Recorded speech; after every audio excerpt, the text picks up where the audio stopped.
Hello and welcome to another edition of HMP News. I'm Cameron Rebant. And I'm Nolan Kelly. Today we have talk of snow days, SAT reminder, and sports. We'll be right back.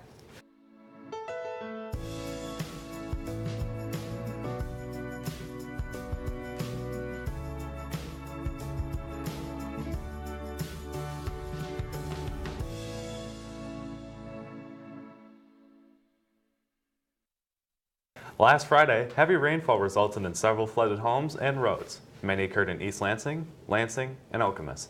A number of neighborhoods throughout the county were partially submerged, and many sandbags lined the perimeter of homes. Part of both Grand River and Okemos Road by the Okemos Mire was closed until Sunday. Another part of Okemos Road between Central Park and Haslett Road was closed until this Tuesday. All roads affected by flooding are now currently open. Stay safe, Vikings.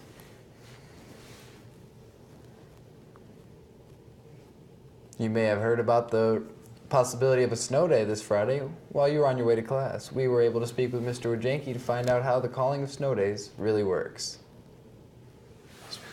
I know. That was my bad.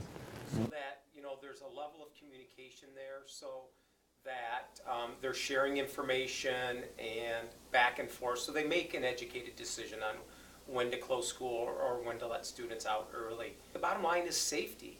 And so if there's any question after going through that process, Superintendent Cook is going to decide if in any way there's going to be any danger of students or staff or parents coming and going from school. Sometimes 2 or 3 inches of snow and lots of high winds and things like that may be problematic. If the temperature is such where it borderlines between 32 degrees, maybe a few degrees underneath that or a few degrees above that, that creates a whole other situation. So really, there's not just one kind of standard, so to speak, when it comes to that type of weather. I think, first of all, is it worth it? Definitely. If safety is involved, then yeah, absolutely. I'd rather keep kids home. Superintendent Cook is of the same mind frame that we keep kids home. If we have 5, if we have 6, if we have 7, the bottom line is kids have to be safe, and staff has to be safe, and parents have to be safe. Would I try to be creative in how we could add a day prior to summer vacation? Absolutely.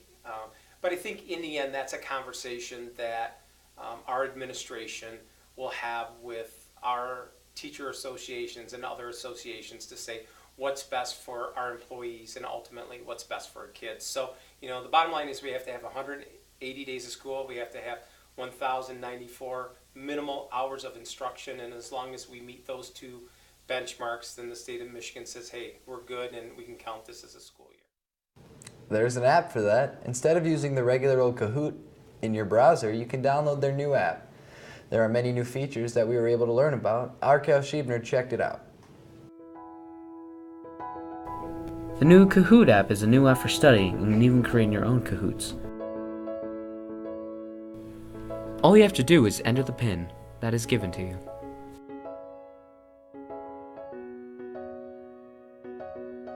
You simply do this by just signing up by using your name and your school,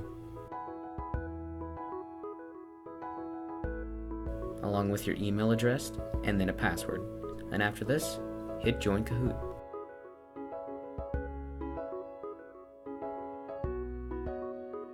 Simply just name the Kahoot that you would like to make. It's that simple.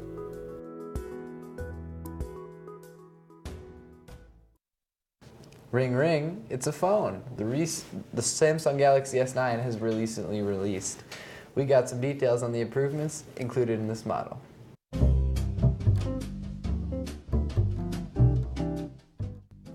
The new Samsung Galaxy S9 and S9 Plus was released earlier this year. Pre-orders became available on February 25th, with ship dates being March 16th. The phone will start at $720 for the S9 and $870 for the S9 Plus. The S9 Plus will be 0.4 inches larger diagonally than the S9. The S9 will have a slightly larger screen than its predecessor, the S8. It will also have a faster CPU. A major selling point is the improved dual aperture iris camera, which hopes to be better in lower light than most phone cameras. The S9 is one of the only remaining high-end phones to keep the audio jack. The Samsung Galaxy S line is seen as the major competitor in the Android market to the Apple iPhone. This model will show many strengths next to the iPhone X, such as a better screen resolution, a larger RAM capacity, better front-facing camera, and larger battery capacity. The S9 will also be $180 cheaper than the iPhone X, though the iPhone will have a larger storage capacity and will be slightly thinner. How severe is the amount of cheating that occurs in Haslett? Our very own Carlos Lumbach was able to get more in the story. If a student's caught cheating, a teacher usually fills out a discipline referral in Skyward. So it's on a student's record that they were caught cheating.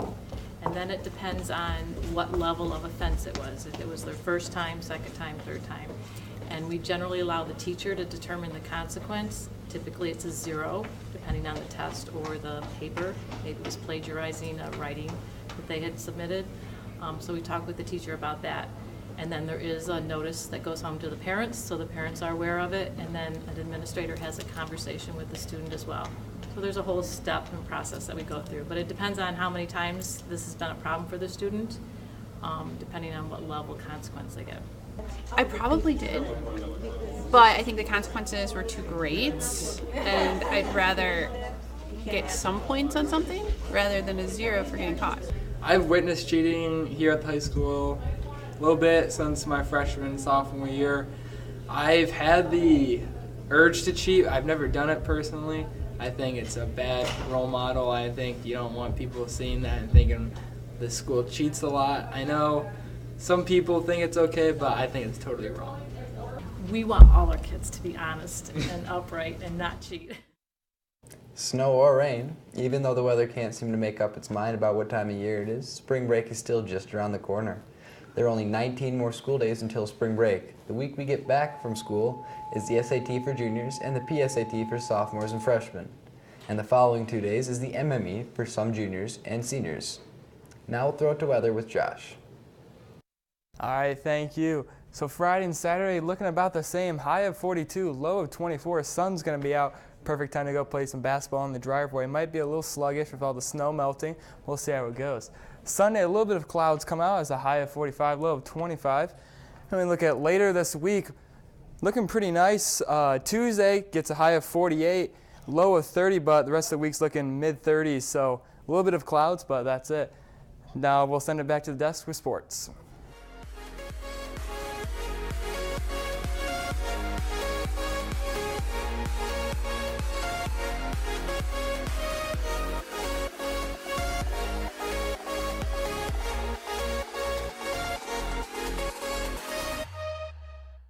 This week in sports, last Friday, our boys and girls basketball teams faced Waverly.